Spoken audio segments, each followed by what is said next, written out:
Hey guys, Kyle the Death Knight of Anime here, bringing you my review for One Piece episode 851. And right off the bat, I may as well just get right into the nitty gritty of it. What are which is the obvious thoughts I have about the art and animation with the fight of Katakuri versus Luffy.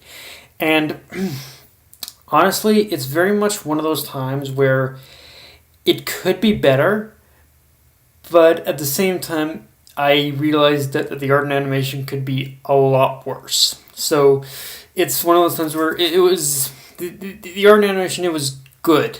It wasn't great, but it was good, and it gets a and the reason why it gets a little bit more of a pass from me just on the fact alone that there wasn't much to fight in the episode as a whole, and and if I'm being honest, the art and animation I think peak in terms of like the Katakuri versus Luffy fight in this episode, like for basically as little as it got. I think there were some. I think the episode really kind of. I think the fight really kind of peaked for me in the last chunk of the episode, because that for me was where there was some legitimately well. That for me was where there were some legitimately well animated moments near from just the tail end of the episode with the fight, but yeah, it's one of those times where the art and animation it could have been a lot worse, but for it could have been a lot worse, but for what we got, it was definitely good enough, I guess you could say. And like I said, it was near the tail end of the episode when I think the art and animation just really kind of got down, just what was probably at its peak, honestly, in that fight was near the tail end.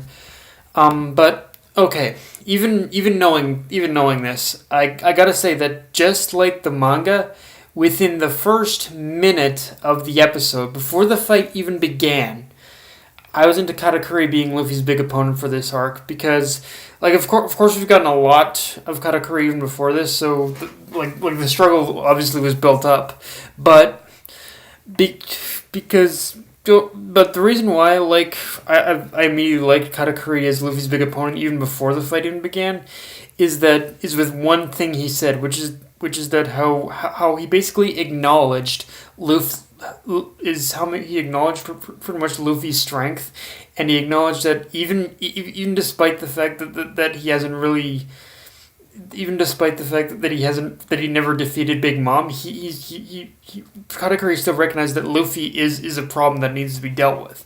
So it's very much a bit of a mutual. It's very much a bit of a mutual acknowledgement between Luffy and Katakuri that they each acknowledge how big of a threat the other is to pretty much their respective crews. Like, Luffy sees Katakuri as someone who could easily kill his crewmates if he let him go, and Katakuri sees Luffy as the one that could cause the Big Mom pirates a lot of trouble in the future if he didn't stomp Luffy out now. Honestly, like, when you really look at this fight, they're honestly the fight. The two of them are so similar in the way they think that really all that separates them is, as the only factor that's the only deciding factor, as Katakuri said, is skill. And this episode proved that Luffy is far more outclassed in this fight than he has been in any other fight before, even the Luffy versus Lucci fight. And Katakuri definitely proved why his bounty is basically past a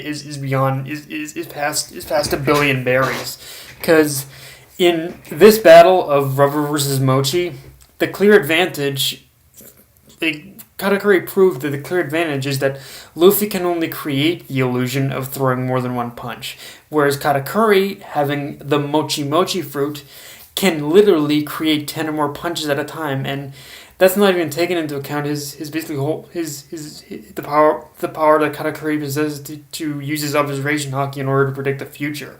Like, yeah, Katakuri as a whole, I think, is the type of opponent I've kind of secretly been waiting for in One Piece. Like, Katakuri is the kind that just is the kind of enemy that just refuses to give Luffy an inch. Like, he's just going all in on Luffy and just trying to kill him at all, and just killing him at any chance. He can, doing whatever he can to kill him right now.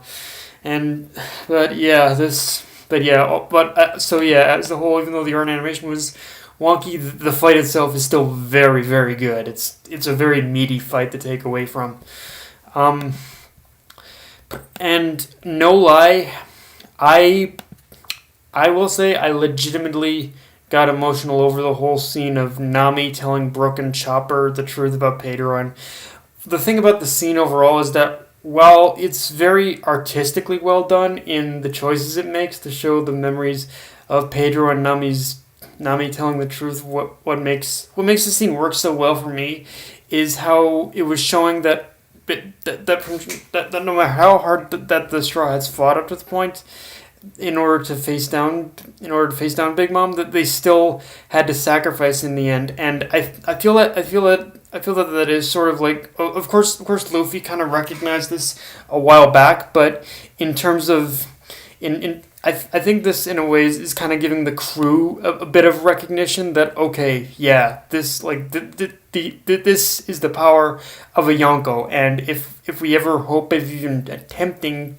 in order to try and take on a Yonko again, we definitely need either allies, or we need to improve ourselves, or actually in both.